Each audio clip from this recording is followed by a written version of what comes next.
rep a year Yendi constituency. Now, there has been a lot of brouhaha since Saturday. The NPP's parliamentary primaries, the course, so Yendi. No, Electoral Commission yesterday issued a statement saying, say, woman at distance, one myself from that particular incident. Is here, Yendi. Amadou, if you can hear me, good morning. How are you doing, and how is Yendi?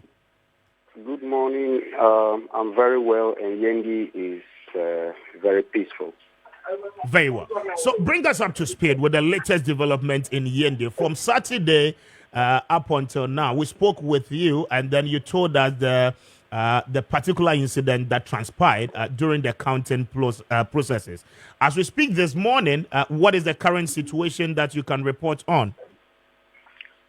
Yendi is very peaceful as we speak now, and after the disruptions of the counting process, there was an order or there was an authorized information from the national headquarters to the third national vice chairman and the regional chairman to make a declaration for the leading candidate, who was Farouk Ali Muhammad. I see. And on that basis, the third national chairman was able to declare him as the winner of the primaries, right?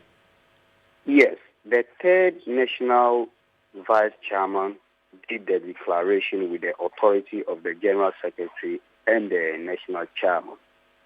As we speak, maybe you have seen videos about the declaration. And before the declaration, the EC officials who was attacked was sent to the police station. They took a vivid account of whatever has happened. When the counting was going on... Amadou, before you go on, before we wrapped up on Saturday, I mean, you were giving us that particular notice of how the whole processes were distracted. Now, when you got to the police station, what actually transpired before the final declaration was made? The EC officials was led by the police to the police station, followed by the Honorable MP, Alhaji Farouk Ali Muhammad, and then later on followed by the third national vice chairman and the regional chairman. And so the EC officials statement was taken, and then the ballot papers, which was still not yet counted, was still in possession. The EC officials were still having the ballot papers in their possession, some of which was torn away and was found at the voting center, which was picked up. I can actually say that somebody had picked up 99 pieces of the ballot papers, which was destroyed. With the destroyed ones, what the person had picked was still not yet destroyed. Another person also had picked 100 of the same ballot papers, which was not destroyed. But the torn ones, which they have gathered in a black polythene bag, was still also at the police station, which was not which they were not able to put together to do any counting on that. But when they counted the one which was not yet counted and was not destroyed, it was 199. And the already counted ballot was 296. And so this was what they put together at the police station, the 296 plus the 199, which gave them 495, minus the torn ballots. And how many were the torn ballots? And the total voters was 785. And when they did the sorting, only one ballot paper was rejected or spoiled. And so when you look at 785 minus one spoiled ballot, and then which will be the 784. Yes. And then when you take away the 495 from the 784, clearly you see the difference. And this calculation was based on what the party did the declaration. Now, the second candidate, of course, the second candidate ballot papers was not destroyed. And when they counted it, it was 213. 213 for Abibata, yes. Right? For Abibata, yes.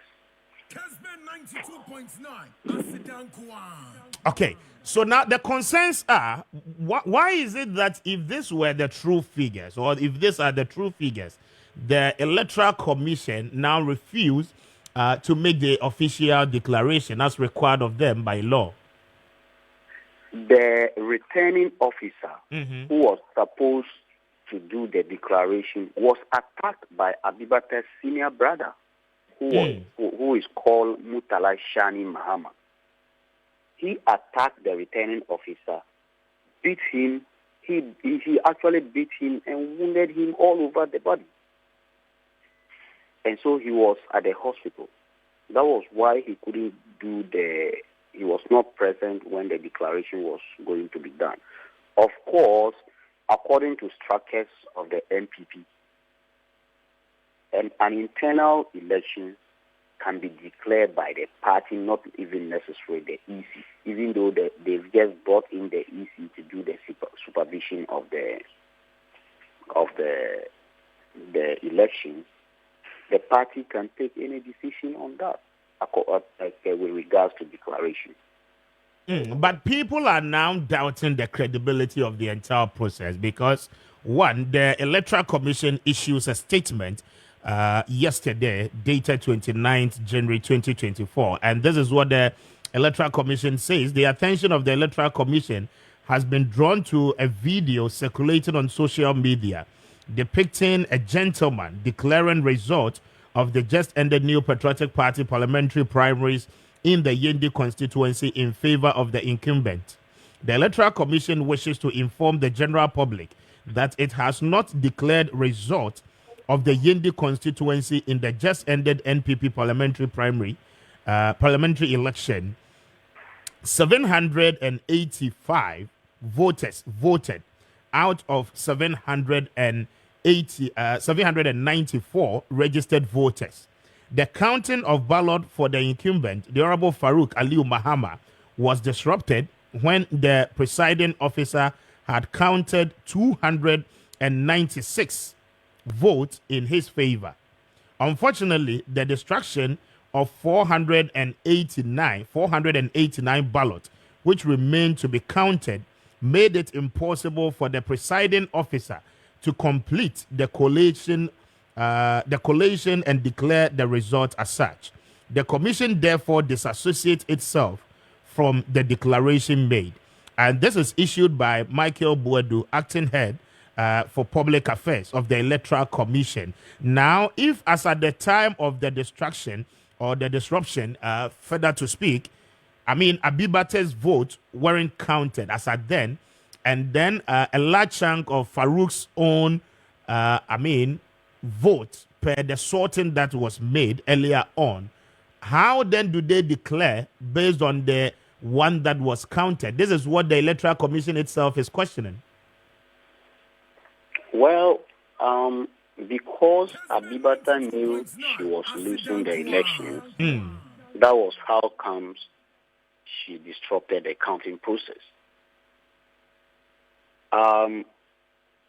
If you were there and you saw what the EC official had sorted, how the ballot was sorted, you could clearly see what belongs to Farouk was double of what belongs to Abibata.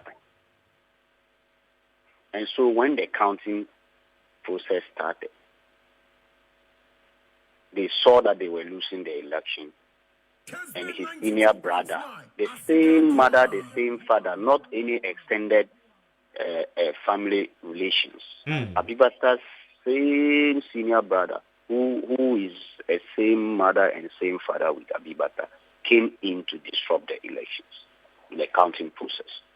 Now, if an EC official was attacked, I was even expecting the EC to call for the arrest of Abibata's senior brother, because he attacked the official who was doing the counting, or the returning officer who was supposed to declare the election, and beat him, wounded him all over his body. So I was expecting the EC to call for the arrest of Abibata's senior brother. Are you saying he wasn't arrested as at the time you moved from the voting center to the police station? Even now I'm talking to you, he has not been arrested. He has not been arrested as of even now that I'm talking to you. So how come the declaration was moved from the voting center to the police station? What actually transpired? Yeah, because the EC officials was put in the police bus and transported to the police station. And that was where the third national chairman of the NPP, Alhaji Masaudu Osman, and the regional chairman of the NPP, Chairman Samba Batima Mohammed, came to the police station with the order that the National has asked them to make a declaration. So there that they made the EC official wrote a statement, the district electoral officer a statement. But Kamel, what I want to know is that before that declaration, were the EC officials persuaded, to stand in place of the returning officer and then do the declaration as required of them by law, because they were in charge of the election in terms of its supervision and then conduct itself. So as at then, whilst they were all present, the other officials I'm talking of were all present at the police station, were they persuaded to do the official declaration, and then they resisted doing so? They were persuaded to do the declaration, but what they stated was that if they have to do any declaration, then the agent of the other party has to be around. That is the agent of Abibata. Abibata has to be around. And when they were invited to come to the police station, they refused. The agent of Abibata refused to be present. To be present at the police station. So because it was an internal election, the National gave the regional the authority, including the National third vice chairman, to make a declaration.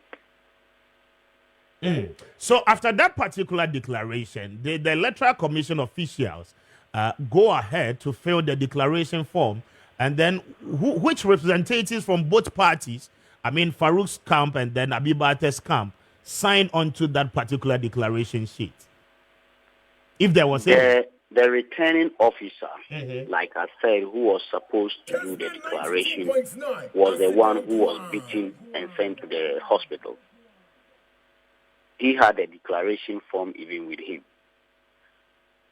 And so, because the agents even refused to be part of the police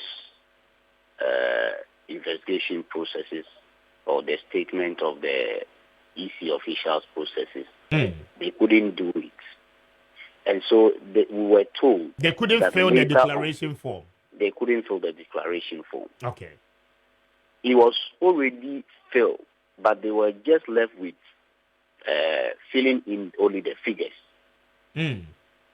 Every part of the form was filled, awaiting to just input in the figures of both parties, both candidates. And so because they refused to be part of that process, the EC officials didn't do it. But they told us that later, when things had subsided, it will be done and sent accordingly and sent to their headquarters. Now, again, can you clarify for us that upon the disruptions, Abibate's vote weren't counted, right? Abibate's vote was counted later at the police station. Which was 213. I see. Do we have some level of calm within the constituency party? Some level of what? Calm. There's calm here. Nothing is. Yendi is very peaceful as we are talking. There's nothing. But yesterday we had picked some intelligence that Abibate's supporters were going to do some demonstration today, which we had informed the police about that. And so we are still waiting to see what the police is going to do. Very well. Now, of course, Abibate himself has sat on her radio station and narrated what has happened. In her narration, she mentioned her senior brother's name who had gone to disrupt the elections, and he made a lot of issues, contradictory issues against herself and her senior brother. Kessben 92.9. It was in that narration when she was on the radio station. She said that she has won the election. She gathered the delegates. The delegates bought into her message. She won the election, and she has sent a petition to the national. If you have won an election, why is your senior brother disrupting the counting process if you have won an election? Now that is what because you have won. When counting is still in process, you said you have won. Why will your senior brother disrupt the elections if you know you have won an election? I mean, we have to put our feet down and understand a lot of things that goes on. The national headquarters of NPP, they are not illiterates. 90% of them are all lawyers. And they know what the constitution of the NPP says when it comes to such a thing. And if they have given an order for a declaration, do you think it's something that they are going to go back again and say, no, as a lawyer? That is not possible. Very well, Camille. But as we speak this morning, is the member of parliament still in the constituency or he's back to Accra? The member of parliament is still in the constituency. We are all here, and things are calm. And we are even planning to start our thank you tour to say thank you to the delegates who have reposed their confidence in the honorable MP. Very well. Camille, let me say a very big thank you for your time. We'll get back to you in case of any other thing.